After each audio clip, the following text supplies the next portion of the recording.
This month, we pause to pray for believers from the Middle East. Christians in the Middle East have endured so much conflict, displacement, and unrest, particularly in the last few years. Iktimal is a believer from Syria. 10 years ago, near the start of the war in Syria, Iktimal and her family were forced to leave their home as militants began bombing their village and threatening the people there.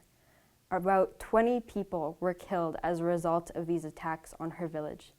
Iktimal firmly believes that her village was targeted because of its Christian population. After fleeing, Iktimal and her family found support at a center of hope in the town of Latakia, Syria. Centers of Hope, which are run by local churches, offer emergency aid and relief, medical care, vocational training, and counseling to support individuals and families. The Center of Hope in Latakia helped her husband, and 6 children with food, rent, and spiritual care. Although the war in Syria is largely over, its effects will be long-lasting. Many Christians have left Syria. One leader says that over 60% of believers have left the country, especially those in leadership. This has placed a heavy burden on leaders who have decided to stay. Could I ask you to pray for believers in Syria and the Middle East today?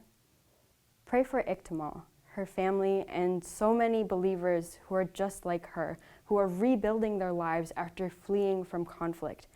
Pray that God would bless the Centers of Hope and their work so that they can continue to serve others.